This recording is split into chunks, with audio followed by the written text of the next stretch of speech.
Welcome back to Roxom TV. I'm your host, Jeremy. We have another very packed show today, covering some major developments across global geopolitics, macro markets, and of course the crypto industry. And later in the show, we also be joined by a special guest to talk about the feature of digital identity on the internet. So let's start with a big geopolitical story that could reshape global trade. The escalating Israel and Iran conflict is now forcing countries to rethink their economic strategies, and India may be facing a major decision about how it ships goods to Europe.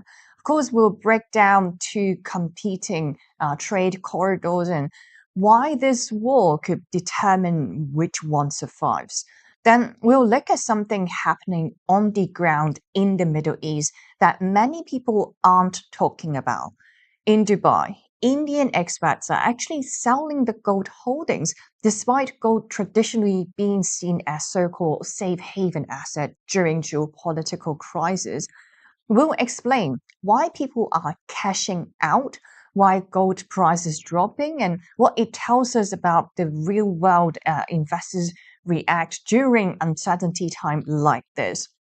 On the crypto side, we have several important developments. So first, Roxom Exchange has launched a new Bitcoin native financial product, of course, STRC, which allows investors to earn dividends but directly being paid in Bitcoin instead of dollars. So that's some very good news for our beloved Bitcoin maxi for sure.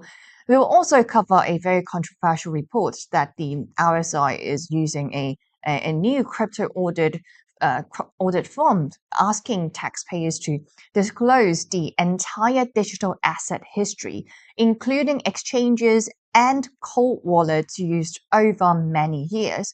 And at the same time, the US Department of Justice is pushing for a second trial against Tornado Cash developer Roman Storm, raising some major questions about whether open source developers can be held responsible for how others use their code. And finally, we'll discuss a new report from A16Z Crypto, arguing that many Web3 founders are approaching enterprise adoption the wrong way, and why big companies don't necessarily buy the best technology, but the lowest risk resolution, the lower risk solution. So later in the show, we'll also be joined by Veena Nair, which is the head of content at Humanity Protocol.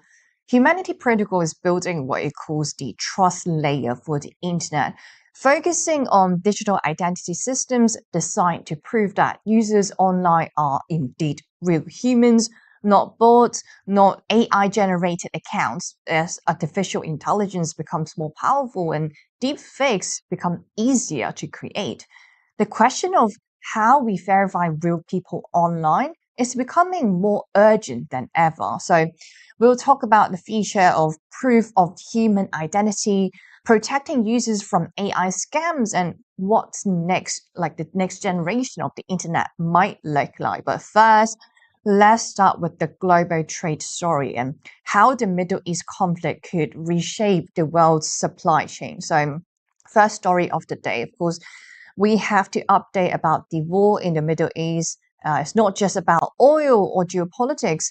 It could also reshape global trade routes, but especially between Asia and Europe. Right now, India is quietly rethinking how it ships goods to Europe, one of the biggest trading partners of India, of course, because depending on how this conflict ends, one major trade corridor may survive and another one may just disappear completely. So, for just to give you guys some context. So for years, India has been developing two different routes to move goods to Europe faster and cheaper. So the first route actually goes north through Iran. This is called the International North-South Transport Corridor, or INSTC. So it moves goods from India through Iran's port, then through Central Asia and Russia, eventually reaching Europe. The second route goes west through Middle East, and this is the Indian Middle East Europe Economic Corridor, also known as IMEC. That route connects India to Gulf ports, then moves cargo by railway through Saudi Arabia and Israel, eventually reaching Europe through Israel's port. Now, here's where the conflict becomes very important. Experts say the US and Israel war with Iran could determine which of these two corridors actually survives. If the US and Israel come out ahead in the conflict, analysts say IMEC will likely become the dominant route. That's because the corridor is strongly supported by the US, Israel, and several Gulf countries. And the project has already received political backing from leaders like Donald Trump, of course. At the same time, India's the other trade route, the one that goes through Iran, is now facing serious uncertainty. Iran remains under heavy sanctions, and the ongoing war makes the situation even more unstable. India had invested more than $120 million into Iran's port, hoping to build a strategic gateway for trade, but now there are growing concerns that the railway connection linking Iran's port to Central Asia could face long delays. On top of that, the US sanctions waiver allowing India to operate the port is set to expire soon, so the Iran route may now be reaching a dead end. This is why many analysts now believe India will focus more heavily on the IMEC corridor, and the economic benefits could also be huge. According to India's Commerce Ministry, IMEC could reduce logistics costs by up to 30% and cut transportation time by around 40%. That would make trade between India and Europe significantly faster. And today's supply chains, speed is of course indeed everything. But even though the IMEC looks very promising, there's still one major risk, like that being the regional stability.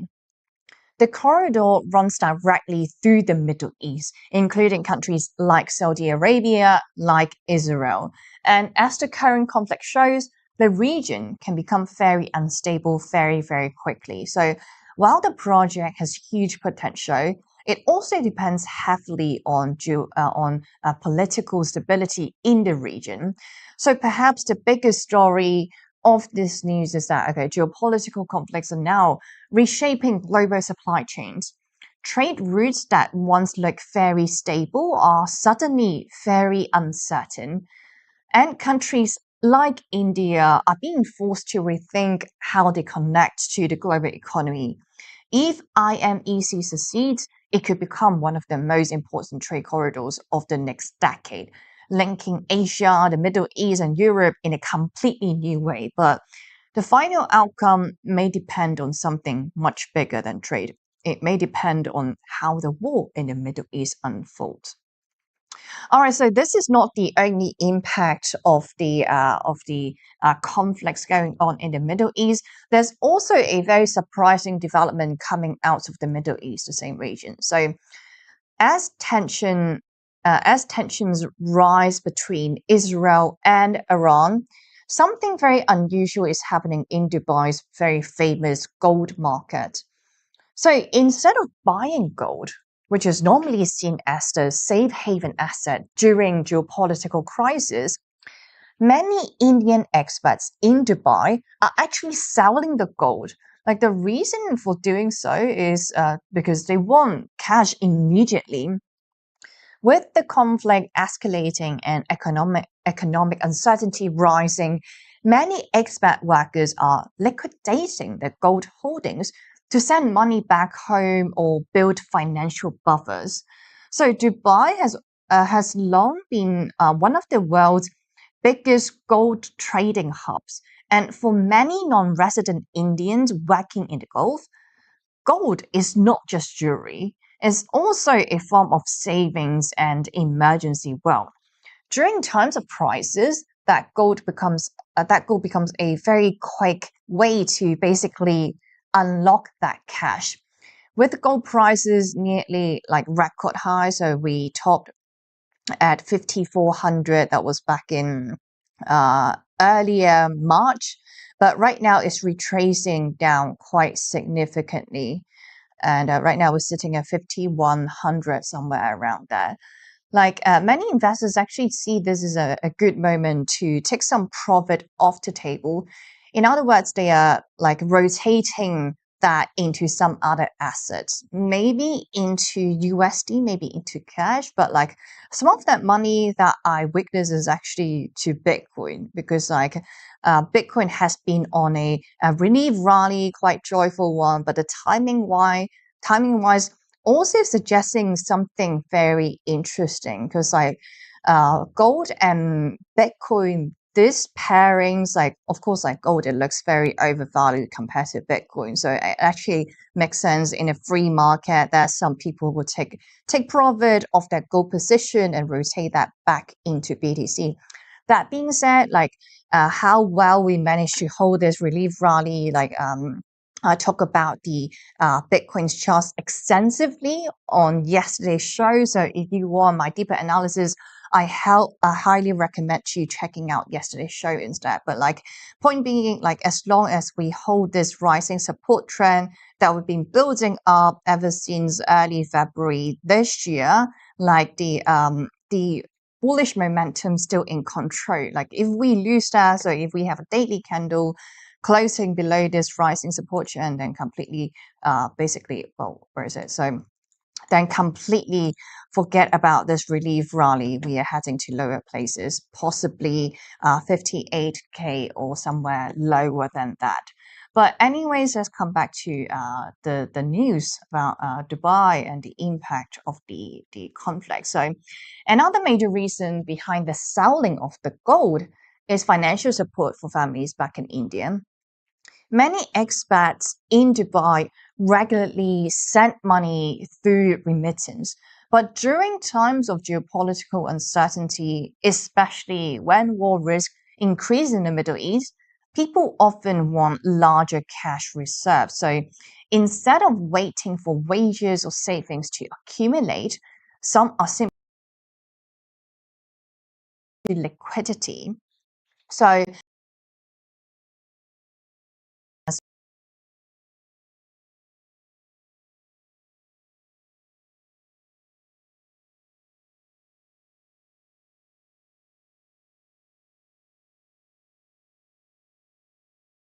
right now, we are coming down a little bit, so $98 per barrel, still not cheap.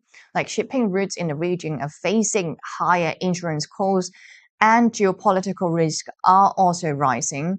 For people living and working in the Middle East, those risks feel much closer and more personal, and that's why some expats are choosing to move their wealth from physical assets like gold into cash.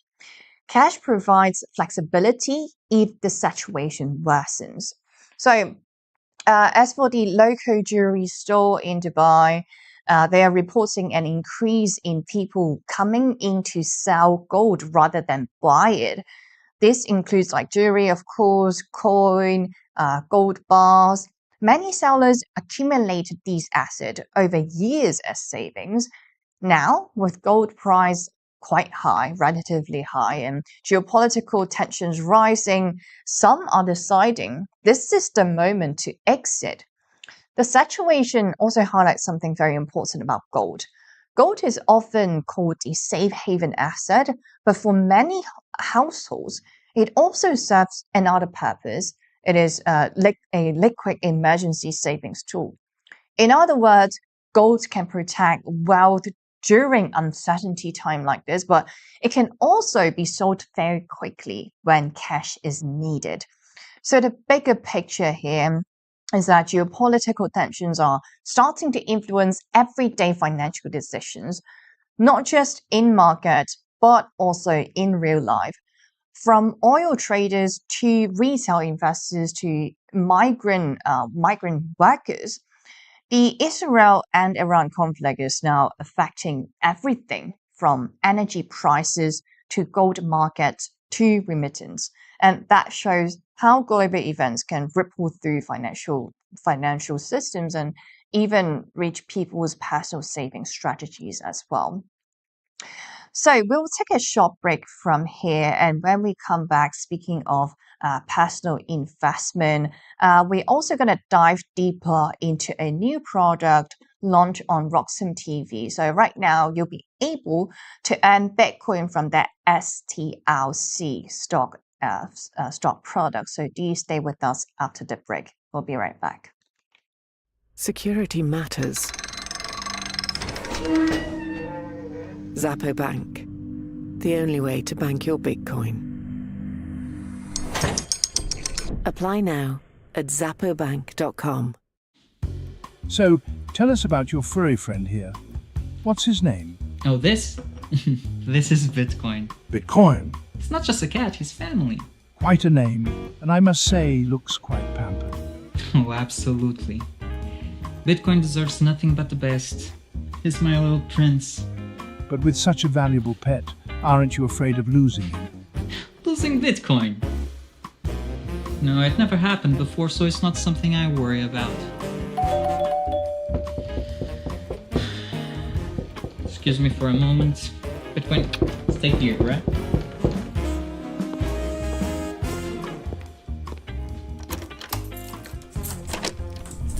Bitcoin, no! Bitcoin, come on, little buddy, Bitcoin, I need you, don't go!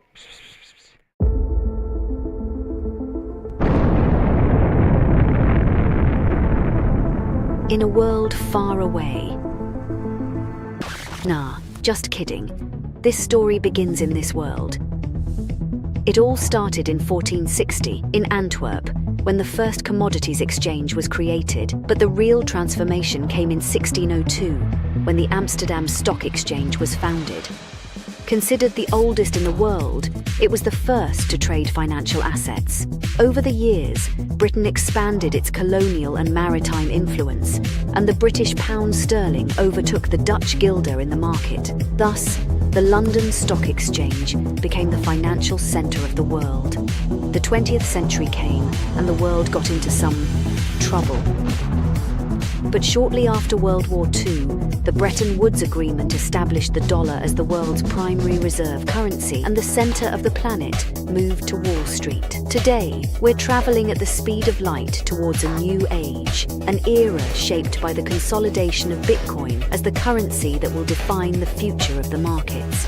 We present Roxom, a new Bitcoin-denominated market that allows trading all sorts of securities, commodities, derivatives, options, and anything you can imagine.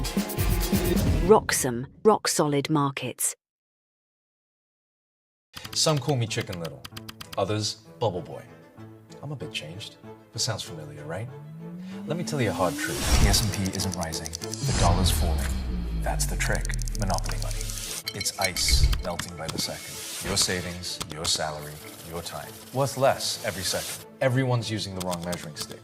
Switch the denominator. Price the S&P into Bitcoin. Hard, fixed, unprintable. Suddenly your unstoppable index, it's collapsing. And while you cling to dollars, well, Wall Street already switched. Before, you needed 2 brokers. Still getting my ninja bonus though, right? Plenty of spreadsheets. And my quant! I hate this part. I was right, and I'll be right again. If I were you, I'd thank me. You know my name's Dave, right?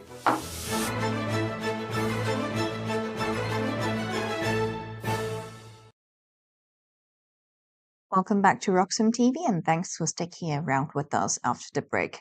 Speaking of volatile time, let's start with some investment products that are emerging right now. So first of all, I want to talk about Roxom Exchange. So for those of you who don't know, Roxom Exchange actually focuses on Bitcoin-dominated capital markets, and they have just announced the listing of a new financial product called STRC. And what makes this product unique is how the dividends are paid. So instead of receiving dividends in USD, investors on Roxom exchange will receive the payouts directly in Bitcoin. This makes Roxom exchange the first platform to distribute STRC dividends in BTC instead of fiat dollar. So let's break it down how this actually works. So STRC, I'm sure a lot of viewers of this channel is quite it's not like unfamiliar with this product. So for those of you who don't know, here's the context. STRC is a perpetual preferred stock issued by none other than MicroStrategy himself, of course. That company. So right now, MicroStrategy holds over 738,000 BTC on their balance sheet, and that makes it the largest corporate Bitcoin holder globally. And that preferred stock currently offers an 11.5% annualized dividend, and those payments are distributed every single month. Now, here's where it gets very, very interesting. Normally, dividends from a stock are paid in cash, so usually USD. But on Roxom exchange, the dividend payment will be converted and also settled directly in BTC. That means investors can earn Bitcoin income without needing to convert fiat payments into Bitcoin themselves. So Roxom's infrastructure handles the conversion and settlement inside the platform. So that's very, very convenient. There's also a specific timeline for investor. Anyone who purchased STRC shares on Roxom before 13th of March, so will qualify for the first Bitcoin dividend payment. So like how it works is very simple. So of course you need to set up a Roxom exchange account, deposit your BTC and get some STRC, some shares. So you're going to convert the BTC to STRC or from this one-click trade, the amount that you want. So it's extremely easy. However, you have to pay attention to the operating hours when the market closed. Of course, I can't buy it right now because it's not the operating hours here in Hong Kong. But at night, I'm going to try it again to convert some BTC into STRC. And the payout day is scheduled for 31st of March. And again, the dividend will be delivered directly in BTC. So this is why this product is looking very attractive in my humble opinion. So this listing is part of a much bigger strategy. Roxom is trying to build a Bitcoin native financial system where assets and financial flows are measured directly in BTC instead of dollars. In other words, all the pairings you see on Roxom exchange, everything's going to pair with BTC instead of USD. Like asset, income, settlements can happen in BTC from start to finish. So you might wonder, why does this matter? For Bitcoin investors, this could represent a new way to generate yield and also income in BTC terms. That's different from TradFi, where most income assets are like bonds or dividend stocks are dominated in fiat currencies. So if Bitcoin continues to grow as a global asset, some investors may actually prefer to earn income directly in BTC rather than dollars because we know which one is the appreciating asset. We know which one is time to fail desperately. So of course that is the USD, that is fiat dollars. It doesn't matter what fiat currencies we're talking about because ultimately governments around the world, if they have a magical button just to push to print more money, they're going to use that. So guess what?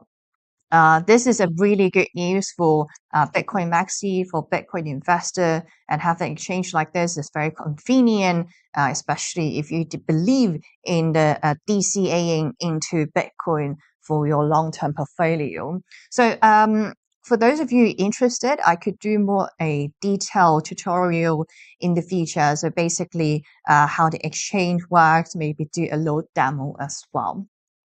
All right, so now let's move on to a story that's getting a lot of attention in the crypto community as well. So the US IRS has reportedly introduced a new audit document that asks taxpayers to review their entire history with digital assets.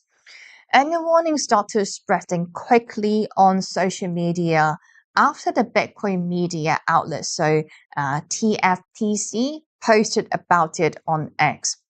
According to the post, the IRS has created a new historical digital asset form that asks taxpayers to disclose every crypto platform they have ever used or interacted with. And we are not just talking about like last year's trades. This form may ask for years of history. So according to tax attorneys who have seen the document, the form is called a list of digital asset platforms, wallet, service, and products used. So it reportedly includes a list of more than 100 crypto platforms and cold wallets, such as Coinbase, Binance, Kraken, FTX, Mt. Gox, Ledger, Trezor, and many exchanges and services. Taxpayers are asked to mark yes or no next to each platform, and then they must sign the form under penalty of perjury. Some crypto observers say this document goes far beyond a normal tax form. So instead of simply asking about profits or losses, critics argue that the form is designed to create a complete map of a person's crypto activity. That means the government could potentially see which exchanges you interact with, which cold wallet you use, which services your crypto touch over the years. In other words, it's not just about tax reporting. It's about building a full activity profile. And this is where the situation becomes very tricky. Many people in crypto have used multiple platforms for many years. Some users may have opened accounts on exchanges they barely remember. If a taxpayer forgets to disclose one of those platforms, the concern is that it could potentially create legal risk since the form requires a signed declaration. Now, it's important to clarify something. Like this form is not a standard IRS form that everyone must file. Instead, tax attorney says it appears to be used during active IRS cryptocurrency audits. It is issued as part of what's called an information document request, which is basically where auditors ask taxpayers to provide additional details during an investigation. So this is something that usually appears only if someone is already being audited. At the same time, the IRS is also rolling out new crypto reporting rules. Starting with the 2025 tax year, crypto brokers and exchanges will begin issuing a new form called Form 1099DA. This means exchanges will start reporting certain crypto transactions directly to the IRS.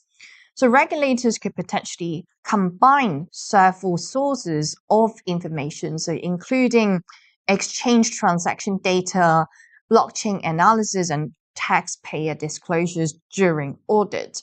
That makes it easier for regulators to identify inconsistency or maybe missing transactions. But like the bigger debate, so for many people in Bitcoin community, this situation highlights a huge problem. Bitcoin itself was designed as permissionless peer-to-peer network, but the ecosystem around Bitcoin, including exchanges or brokers or even custodians in some cases, increasingly falls under traditional financial regulation. that creates an ongoing tension between two ideas. So financial privacy and also government tax enforcement. So the bigger picture for this news, like the biggest takeaway is that crypto regulation is becoming more sophisticated. Governments are building new tools to track digital asset activity. And as crypto becomes more integrated into the traditional financial system, tax authorities are working to ensure crypto transactions follow the same reporting standards as other investments. So for investors, the message is becoming clearer. The era when crypto operated completely outside the tax systems is rapidly coming to an end, unfortunately. So speaking of something coming to an end, next we also going to dive into the news of Tornado Cash, some quick update for our viewers. But before we do that, let's hit on a short break, and when we come back, we're going to give you the details. So stay with us. Security matters. Zappo Bank. The only way to bank your Bitcoin. Apply now at zappobank.com. So, tell us about your furry friend here. What's his name? Oh, this?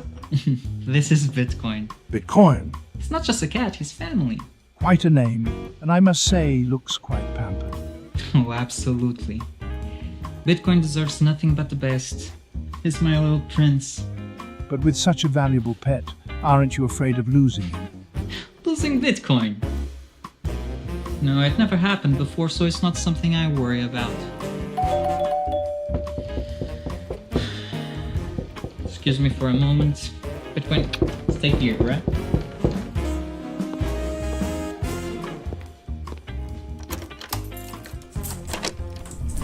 Bitcoin, no! Bitcoin, come on, little buddy, Bitcoin, I need you. Don't go.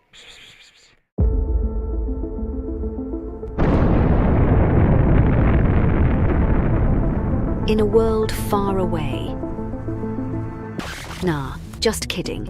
This story begins in this world. It all started in 1460 in Antwerp, when the first commodities exchange was created, but the real transformation came in 1602, when the Amsterdam Stock Exchange was founded. Considered the oldest in the world, it was the first to trade financial assets. Over the years, Britain expanded its colonial and maritime influence, and the British pound sterling overtook the Dutch guilder in the market. Thus, the London Stock Exchange became the financial centre of the world. The 20th century came, and the world got into some trouble. But shortly after World War II, the Bretton Woods Agreement established the dollar as the world's primary reserve currency, and the centre of the planet moved to Wall Street. Today, we're travelling at the speed of light towards a new age, an era shaped by the consolidation of Bitcoin as the currency that will define the future of the markets. We present Roxom, a new Bitcoin-denominated market that allows trading all sorts of securities, commodities, derivatives, options, and anything you can imagine. Roxom, rock-solid markets. Some call me Chicken Little, others Bubble Boy. I'm a bit changed, but sounds familiar, right? Let me tell you a hard truth. The S&P isn't rising, the dollar's falling. That's the trick. Monopoly money. It's ice melting by the second. Your savings, your salary, your time. Worth less every second. Everyone's using the wrong measuring stick. Switch the denominator. Price the S&P into Bitcoin. Hard, fixed, unprintable. Suddenly your unstoppable index, it's collapsing. And while you cling to dollars, well, Wall Street already switched. Before, you needed 2 brokers. Still getting my ninja bonus though, right? Plenty of spreadsheets. And my quant! I hate this part. I was right, and I'll be right again. If I were you, I'd thank me. You know my name's Dave, right?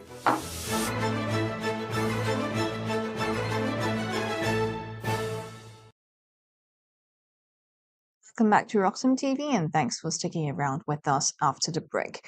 We're now diving into another legal story in the crypto world. So, the US Department of Justice is pushing for a second trial against Tornado Cash developer Roman Storm.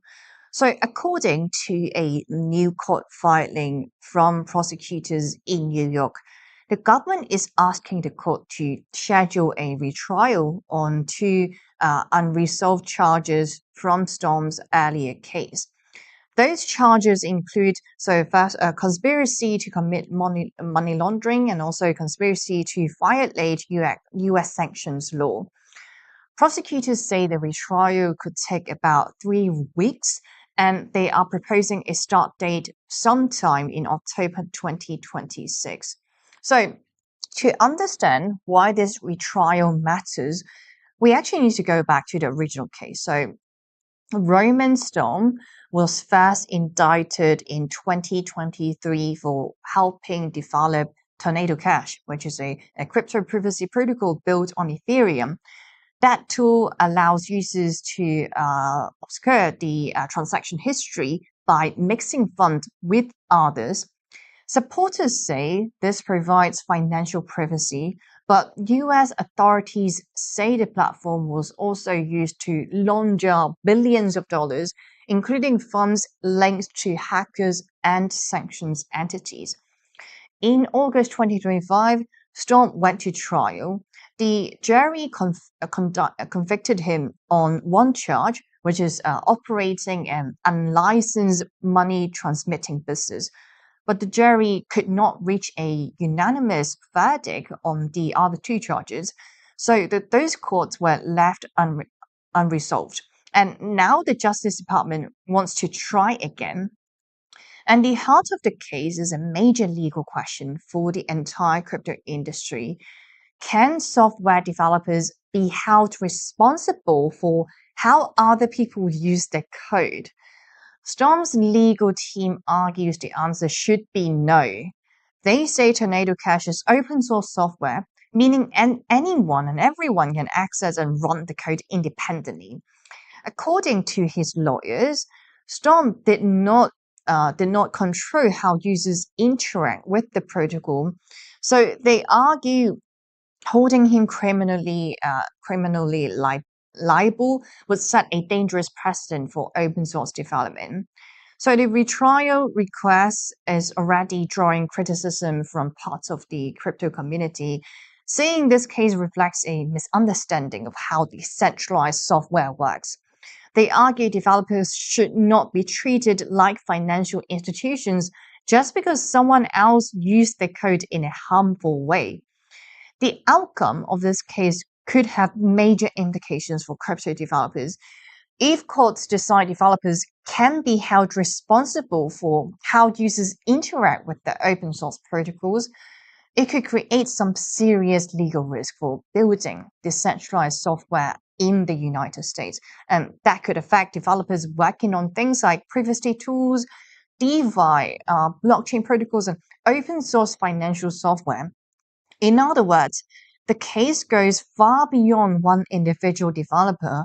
It could shape how innovation happens in crypto space going forward.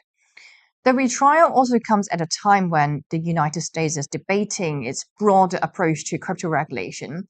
Some policymakers say the US wants to become a global leader in digital assets and blockchain innovation, but critics argue that aggressive enforcement actions could push developers and companies to move outside the US. So cases like this are becoming a test of how regulators balance basically financial crime enforcement, national security concerns, and also technological innovation. And the bigger picture here is that this case represents one of the most important legal battles in the entire crypto industry. It's not just about Tornado Cash, it's also about where the line is drawn between writing code and running a financial service. And as the retrial moves forward, the outcome could influence how developers build privacy tools and decentralized platforms for years to come. All right, so diving deeper into the crypto world, let's also talk about another major VC firm. So, a very important lesson from for the crypto founders in this space and also Web3 builders. So, according to a new commentary from A16Z Crypto, many Web3 founders still misunderstood how big companies actually make decisions.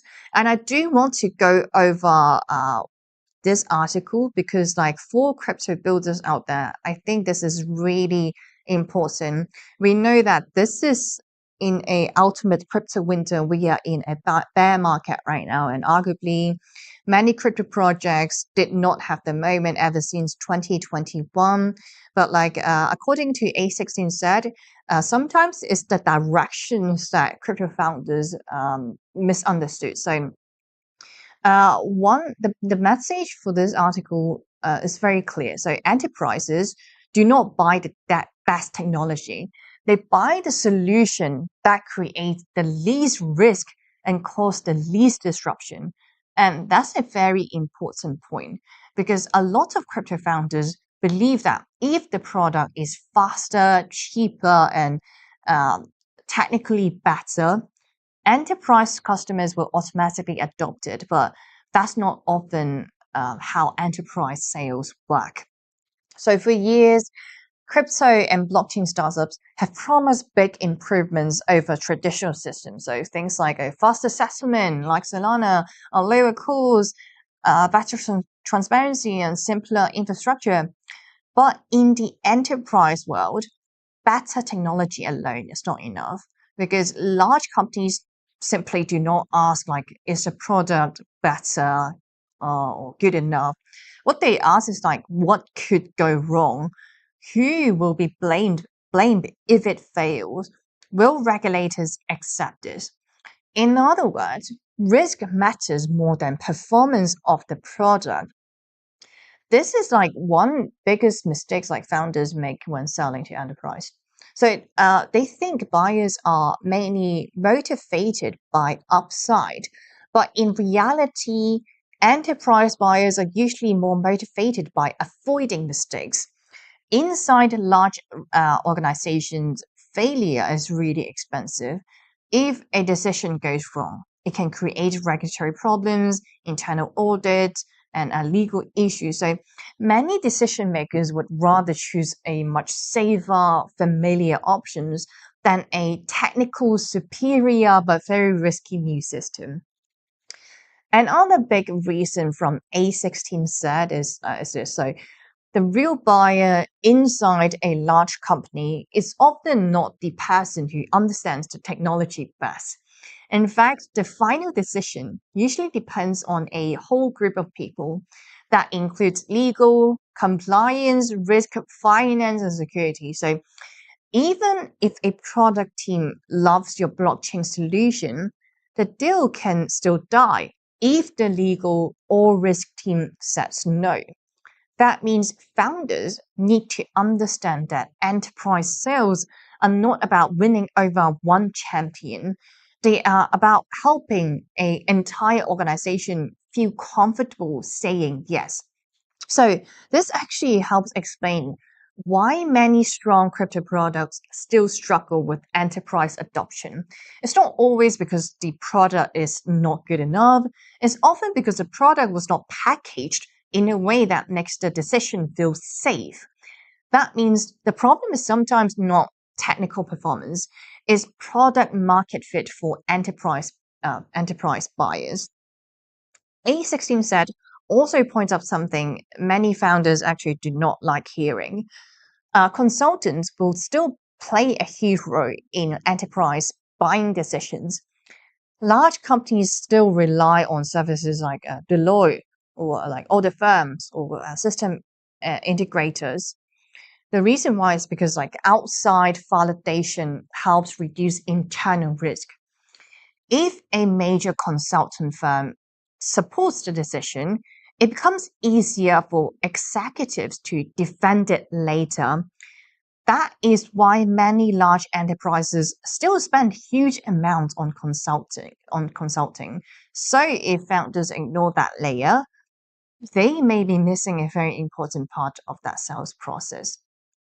Another key lesson is about product design. Many crypto founders like to pitch a full replacement of the old systems, but enterprise usually do not want to rip everything out and start over. They want solutions that can fit into what already exists.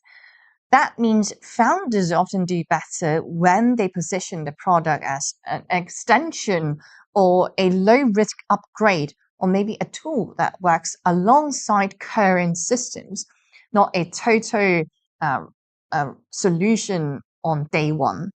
And finally, A16Z also raised a big point.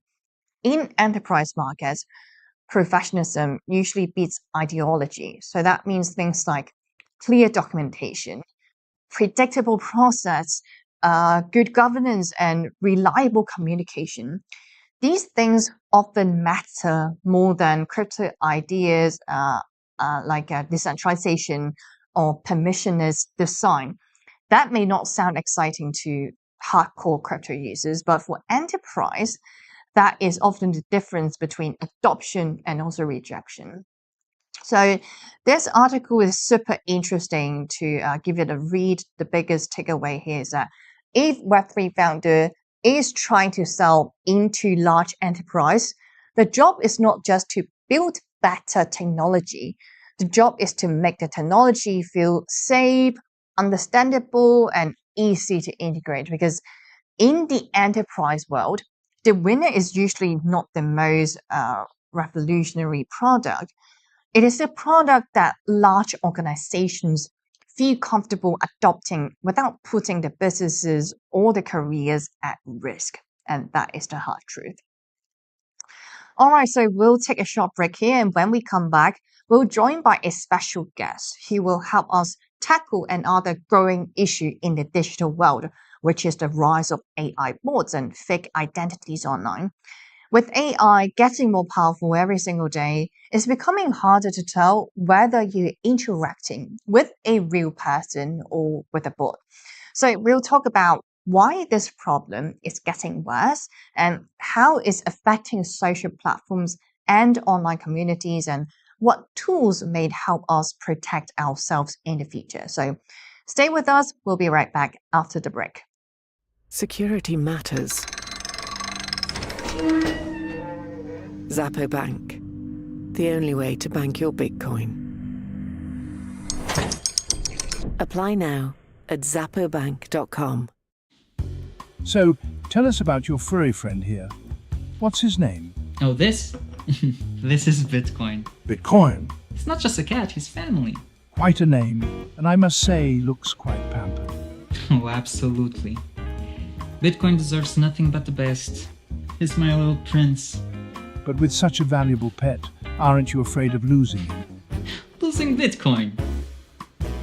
No, it never happened before, so it's not something I worry about. Excuse me for a moment. Bitcoin, stay here, right?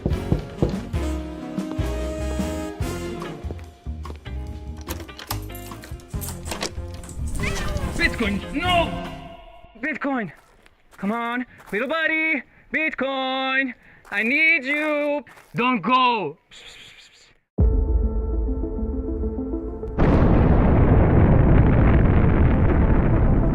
In a world far away. Nah, just kidding. This story begins in this world. It all started in 1460 in Antwerp, when the first commodities exchange was created, but the real transformation came in 1602, when the Amsterdam Stock Exchange was founded. Considered the oldest in the world, it was the first to trade financial assets. Over the years, Britain expanded its colonial and maritime influence, and the British pound sterling overtook the Dutch guilder in the market. Thus, the London Stock Exchange became the financial centre of the world. The 20th century came, and the world got into some trouble. But shortly after World War II, the Bretton Woods Agreement established the dollar as the world's primary reserve currency, and the center of the planet moved to Wall Street. Today, we're traveling at the speed of light towards a new age, an era shaped by the consolidation of Bitcoin as the currency that will define the future of the markets. We present Roxom, a new Bitcoin-denominated market that allows trading all sorts of securities, commodities, derivatives, options, and anything you can imagine. Roxom, rock-solid markets. Some call me Chicken Little, others Bubble Boy. I'm a bit changed, but sounds familiar, right? Let me tell you a hard truth. The S&P isn't rising, the dollar's falling. That's the trick. Monopoly money. It's ice melting by the second. Your savings, your salary, your time. Worth less every second. Everyone's using the wrong measuring stick. Switch the denominator. Price the S&P into Bitcoin. Hard, fixed, unprintable. Suddenly your unstoppable index, it's collapsing. And while you cling to dollars, well, Wall Street already switched. Before, you needed 2 brokers. Still getting my ninja bonus though, right? Plenty of spreadsheets. And my quant! I hate this part. I was right, and I'll be right again. If I were you, I'd thank me. You know my name's Dave, right?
Welcome back to Roxom TV, everyone, and thanks for sticking around with us after the break. So, before the break, we actually talk about enterprise adoption in Web3.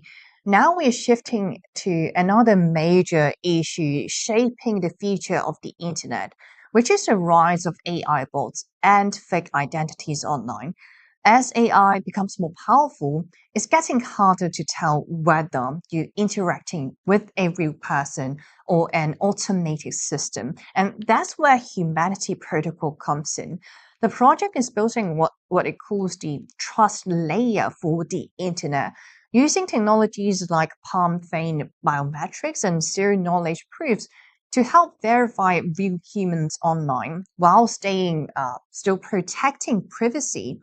So joining us now is Veena Nair, the head of content at Humanity Protocol. She works on communicating the project's vision around digital identity, trust, and how we can build a safer internet in the age of AI. So Veena, welcome to the show. It's great to have you with us today. Yeah, since this is your first time here talking about Humanity Protocol, I believe we have someone on the team from Humanity Protocol before, but this is the first time talking to you. So, my honor to have you on the show. So, since this is your basically our viewers trying to get to know you, why don't we start with a little bit background of yourself and how did you become the head of content at Humanity Protocol? Of course, sure. So I've been in content creation for as long as I can remember. So started off, with uni, and I think something about crypto and tech and Web3 just was really attractive. And that was about 8 years ago that I made the switch. And since then, I've worked on B2B tech, back from SD1 days, if anyone remembers that, and 5G when it first came out. And I made the switch into crypto through a bank that also offers crypto services. So back then, I was, working on the content management side of things. Went on to work at major exchanges like Kraken and Binance, and then worked my way up to here right now at Humanity, where I basically hit up all of the content, the narrative direction, the messaging. And I work with a team of, really talented, great builders here. Yeah. Yeah, that's amazing. Tell me more about Humanity Protocol, though. Like, it's building the internet's trust layer. So, what does that mean in simple terms? Like, how would you explain the company, what the company does, and why it matters, especially in this day and age? Of course, yeah. So, firstly, we have to establish the fact that I think the internet as it is today isn't built for trusting people on the other side of whoever, whatever communication that you're doing, right? It was built to share information, but it was never built to verify whether information was trustworthy, whether there was any truth in, things that are being said. And I think that's pretty prevalent today when we can see how rife, misinformation has gotten. We don't know if we're talking to bots or if we're talking to real humans on the other side of things. And so that's where the idea for Humanity really came about. Especially over the last few years, I think the proliferation of like bots everywhere. Something like more than 50% of all internet traffic right now come from bots and not even real humans. And so Humanity was really built to firstly verify that the person that you're speaking to on the other side is truly human. And also now as we're moving forward with lots of other great developments within the product, we're able to verify lots of other facts about someone. So for instance, it could be proof of address, proof of age, things like that, without you having to actually give up all of, your user data, for instance, where there's only a small group of companies that own and control all of your data. So really the product is going through such a huge evolution right now from only being able to verify whether someone is human or not, to being able to verify all these different information about a person. Yeah, that's very interesting because, like, when I was going through the materials, I noticed Humanity used palm vein biometrics and zero knowledge proofs. Like, how does that solve the problem than just traditional locked-in or maybe like facial recognition can't? Because, like, maybe Apple Pay right now still scan my face. Like, why do we still need palm vein biometrics? Yeah, for sure. So, initially we started with palm scans, and now the product has evolved to being a lot more than just the palm scan. So we still use the palm scan to verify someone's humanity. And the idea behind doing that was really because it was a less invasive option as opposed to, an iris scan, for instance, or a face scan. And we also saw that people were a lot more receptive to it, given the fact that in our daily lives, we use a lot of biometrics, even just to unlock our phones. And so this was something that we'd piloted before, and we were able to verify lots of humans with this technology. We also ran the first ever Web3 fair drop, being able to only do our airdrops to real humans who had been verified before. And now that that technology has been proven, we're trying to add to that and trying to add to the fact that, people aren't just, I think more than discussing whether someone is human or not human, there's a lot more to a person that we can really look at in terms of, verification, proofs of someone's age, proofs of someone's identity, things like that, with, in a way that preserves someone's privacy without being too invasive. Yeah, so I'm very curious right now how the process actually works. So for users of Humanity Protocol, like how do you guys collect the data? So maybe more like a whole UI UX process you could walk us through. Yeah, of course. So I will walk you through a process of someone who joins today. So for instance, I want to join today to be able to, verify my proof of assets, for instance, with a company that's integrated with Humanity Protocol. So what I can do is join, and one of the major partnerships that we have, the integrations that we have is actually MasterCard. So people are able to go into, any bank that is within MasterCard's open finance system and prove that they have over a certain amount of assets within their accounts. And on the other side of that, a company that's integrated with us, who's able to use our platform to verify these things, don't necessarily need to have, a full rundown of your bank statements, for instance. Things like that can get overly invasive in terms of privacy, and you also don't know how this data is being used in the back end and being sold by data brokers. So using Humanity sort of helps someone bypass all of these things. And they're able to prove basically, I have over a certain amount of assets in my account, or this is where I live without someone being able to see the actual address or the actual number within that account. So that's just one of our integrations. We also have a few more, different ones. For instance, airline partners that have, you can integrate and look at the mileage that you have, and you can look at what sort of memberships you have already, and be able to, be eligible for certain services and certain other memberships through this service without having to prove, from A to Z, all of the personal information that you have. So got it. From what you just told me, Humanity Protocol managed to collect that data, but actually without creating a surveillance system, if I'm getting that part correctly. So do you guys do that through zero knowledge proofs? Because like that is a very technical term. If you could explain to our viewers like the technological behind that, I'll really appreciate that. Of course, yeah. So zero knowledge proofs, in really simple terms, it just allows someone to prove, true or false statements about their personal information. So for instance, I am Veena Nair. I don't have to, show my ID to show that that is, true about me. I could just sort of say that, right, this statement is true, on the other side of things. And that way, the people that I want to share that information with don't get to see all the other parts of my ID or my passport that I don't necessarily want to reveal, just that my name is Veena Nair. And I think that can be applied for things like especially bank statements. Recently having applied for a mortgage myself, it was really invasive as a process. I had to give, bank statements for the past 6 months. I had to prove creditworthiness, things like that. And that's all information that I can then prove with zero knowledge proof, just giving true or false statements to say, right, I can manage payments of this size every month, or yes, I have paid my credit card off, in full every month, without necessarily having to go into the details of showing how much I have in my bank account or who I've initiated payments to or the services that I use online. And I think this is sort of part of a growing concern about privacy as a whole. I think a lot more people now are concerned with how their data is being used, who holds their data, and something like zero knowledge proof just helps you understand a little bit more. There are ways for you to share certain information that's privileged, that's private to you, without having to show, a full life story behind all of that.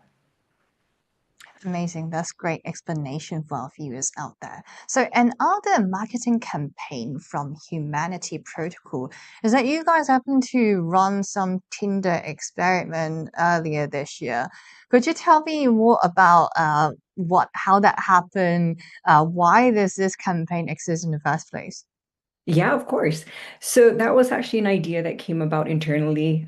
We wanted to actually run an experiment, both on dating profiles as a whole, dating platforms as a whole, as well as just the general population. So firstly, we wanted to check, is it easy for a bot to bypass, KYC checks within a dating platform?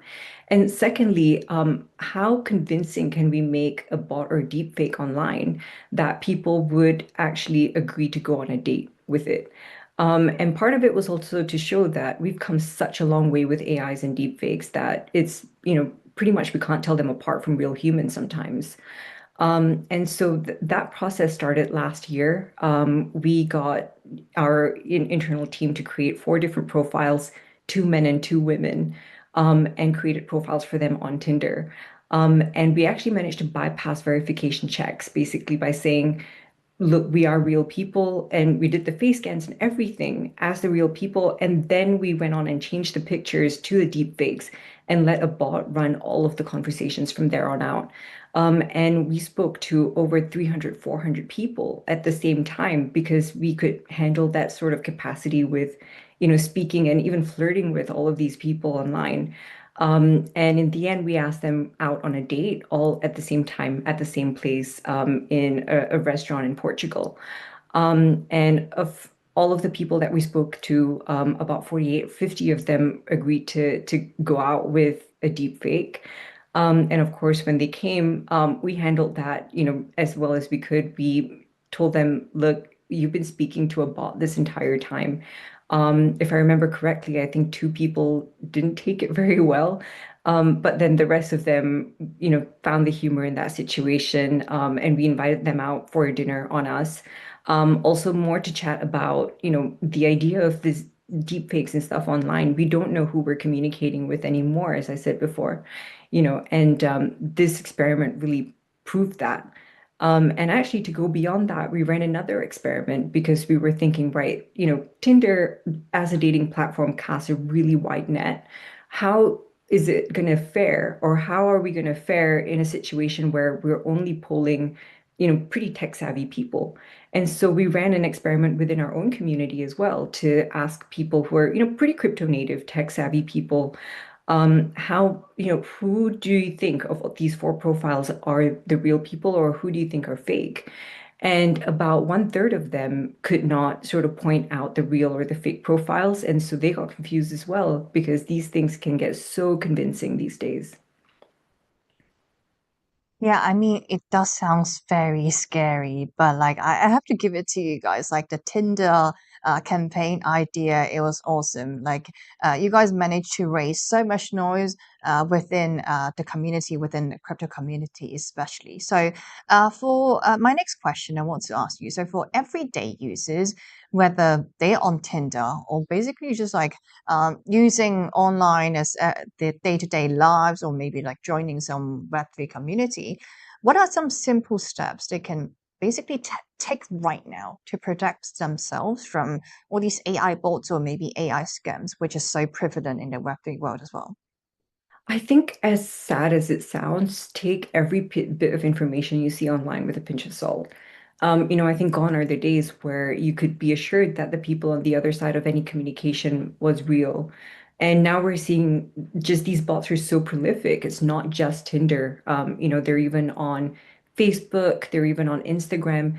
And in some cases, they're even selling, services or products online, only to turn out to be scams, right? And I think that the idea here is to practice caution, really is the only way to go about it.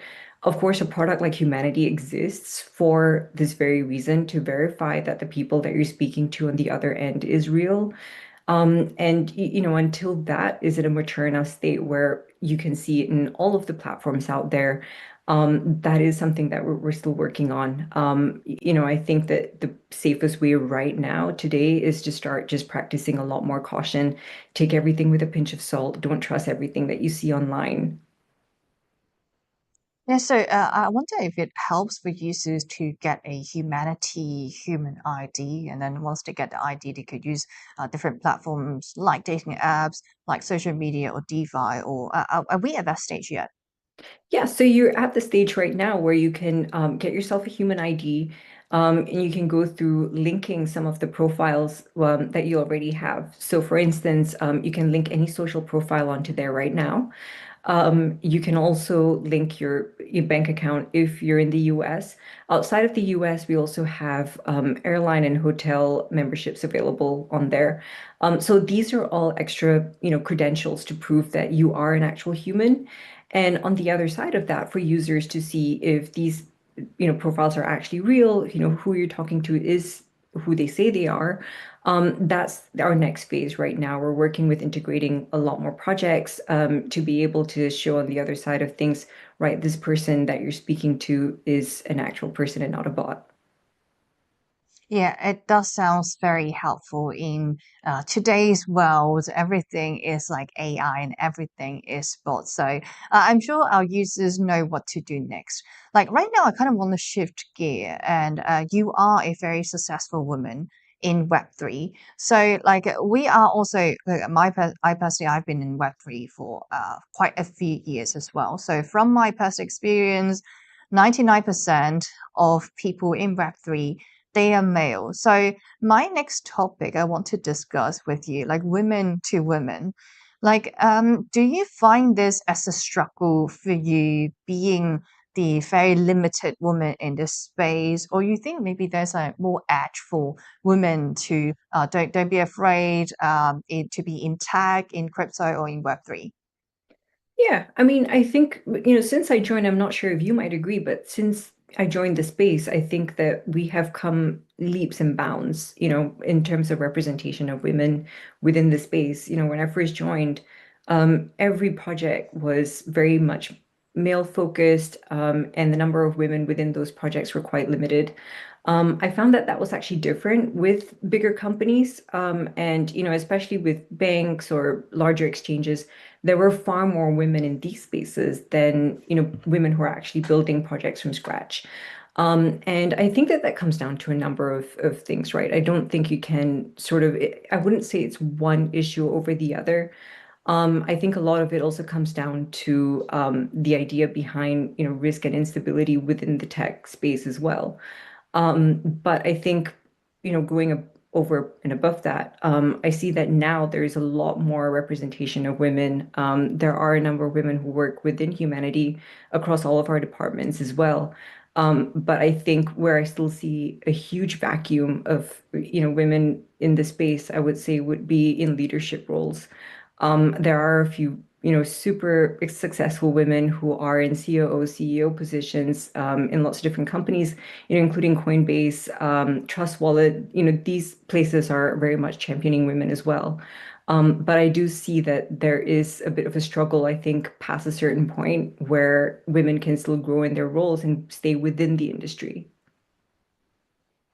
Yeah, that's interesting. So, one thing I have witnessed so far, maybe in my inner circle, a lot of my female friends they are not in crypto, but when I try to tell them more about investments, like most of my inner circle friends, my female friends, they're not so intrigued to learn about how to invest or maybe grow the money. So, I wonder from your personal case, is it the same case, or your inner circle is something different? Yeah, no, I have to agree with you on that. I think that also comes down to, the instability and volatility within the space. I think that, within my inner circle, friends that I've known for the last 10 years, so not even women that I met within crypto, but, back in college days, they're all very reluctant to put their money into vehicles that are a little bit more risky. They stick to, ETFs and things. But I do think that there is definitely an interest in investment. But the idea of investing in something as volatile as crypto, I think that's where they sort of draw the line and they're a little bit, hesitant to sort of go further ahead.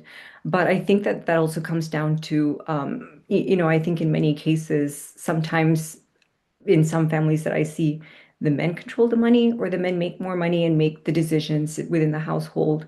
So that can't be understated as well. I think it also comes down to the roles that we see ourselves in within the home as opposed to outside of that. But I do think that there is a growing number of women who are more receptive to crypto, and especially because, even the bigger ones, things like Bitcoin and Ethereum, now there are ETFs, they are more regulated. There is a little bit more visibility of the industry and what the space is about and what, protecting your own private keys is about, for instance. So I do see that there is a huge, huge shift here. Yeah, I do agree with you. So, for the women out there, if we trying to basically tell them or educate them, okay, maybe crypto is not as crazy as a lot of us would thought. I mean, the volatility is quite huge. Not gonna lie, like 80% is like nothing. But like, if we do want to bring more women to Web3, what is the next step we could make in this space, in your opinion? Yeah, I mean, I think that, I'm not sure if you've seen this study, but one study that I've seen was that women are more reluctant to apply for a role if they are qualified for, like, let's say 90% of the requirements within the role, but don't qualify based on just the 10%, whether it's years of experience or, education level. Whereas men are a little bit more open to applying for all roles, whether there are, not qualified or even just 80% qualified, they will go and shoot their shot and apply for that. So I would say that it starts with that, right? I think women should be more open to applying for roles, even if they don't meet 100% of the requirements, because they may never know that they might be, the most skilled person or the most experienced person to handle that. And more often than not, I see a lot more of my female colleagues who come here just by sheer hard work and just being able to execute and the stuff that they promise on. So I think that there's, I think it starts there really. And then the other thing apart from that would be, I think, just making sure that you are creating connections within the industries that you want to work with. Networking as much as you can, creating deeper relationships with people within the industry. Because I think that applying gets you like 10% or 50% of the way there. And then climbing up the ladder, that has a lot more to do with the relationships you have with people from other companies, clients, people that you might be able to work with, maybe not even now, but 10 years down the road. Yes, so me and you, we're on the same page. So I feel like women, especially younger women, please don't be afraid to build a career in Web3, especially at a younger age. I feel like it's okay to take more risk because like we can afford to take that risk, especially at a younger age. So right now, I kind of want to shift gear a little bit. So going back to Humanities Protocol. So as the project, looking in the next 5 to maybe 3 to 5 years ahead, what major changes in digital identity you think will reshape the internet, or maybe just like where is the project going, in your opinion?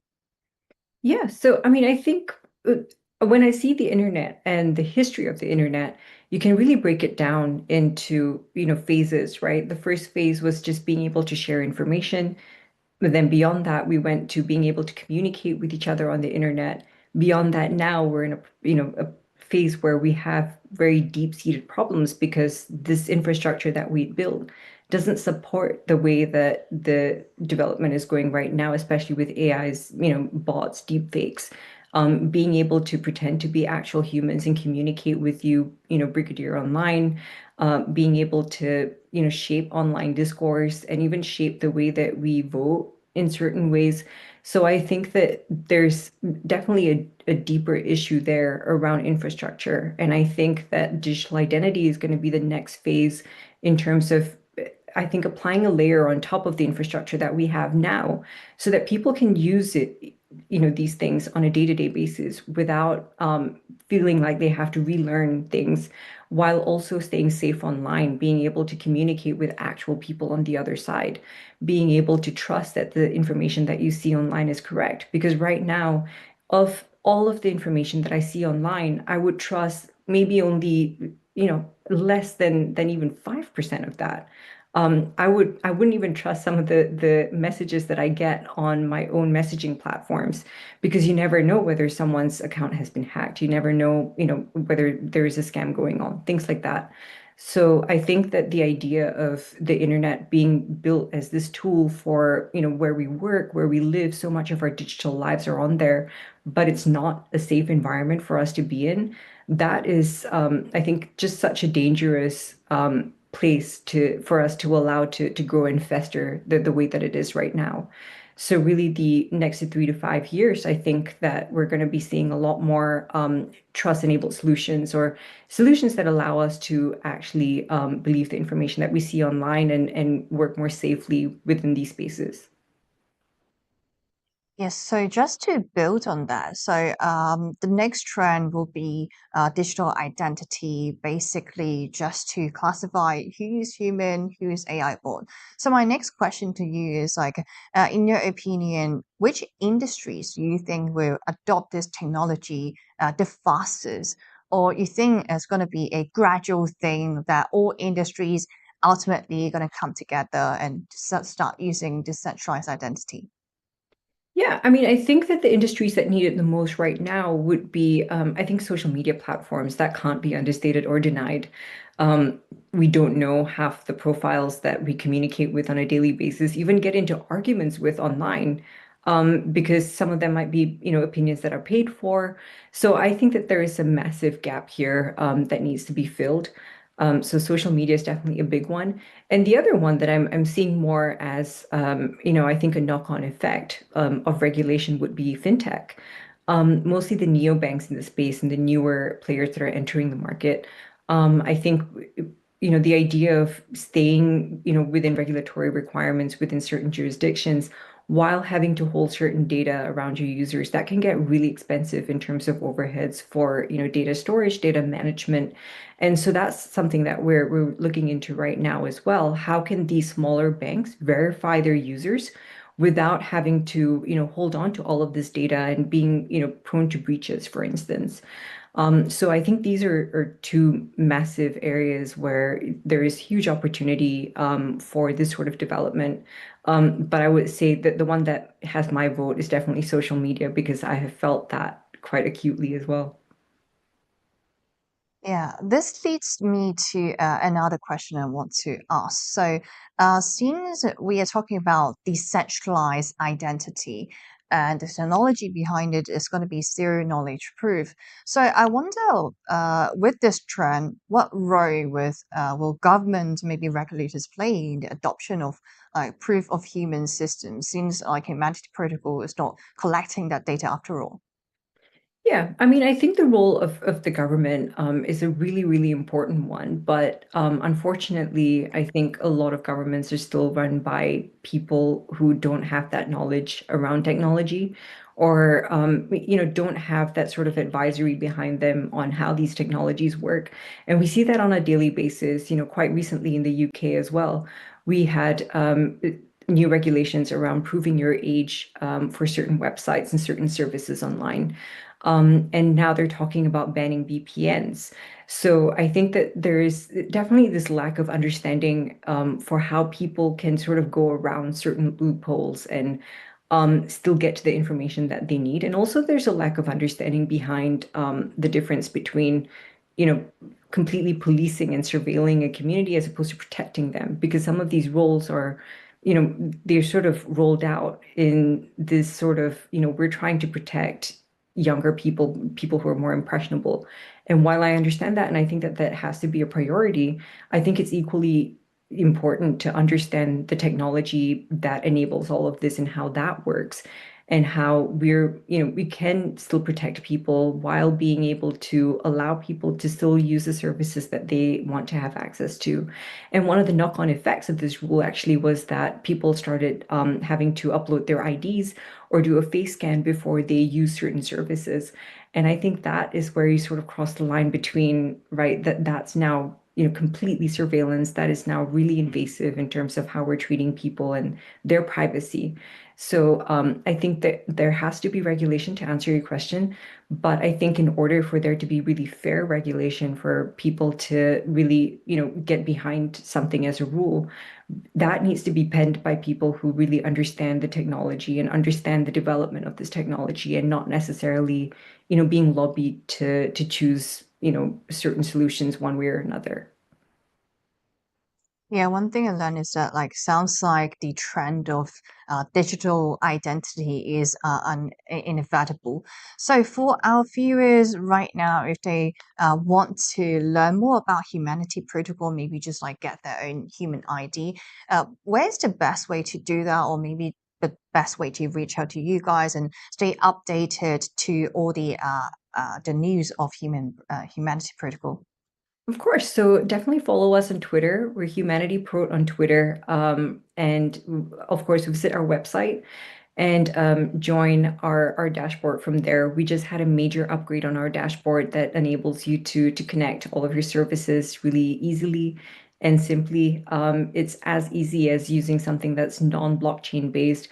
So definitely give that a shot. And we're going to be rolling out so many other integrations in the next few months. So do keep an eye out on all of those as well. Amazing. So, guys, there you go. Veena Nair from Humanity Protocol. It's great to has been chatting with you. Unfortunately, that's all the time we've got for today's show. As always, my show on Roxom TV runs from Monday through Fridays, 3 a.m. Eastern Time. We still have more shows lined up here on Roxom TV from other hosts, so do stick around. As for our show, I'll see you guys tomorrow, and thank you guys for watching.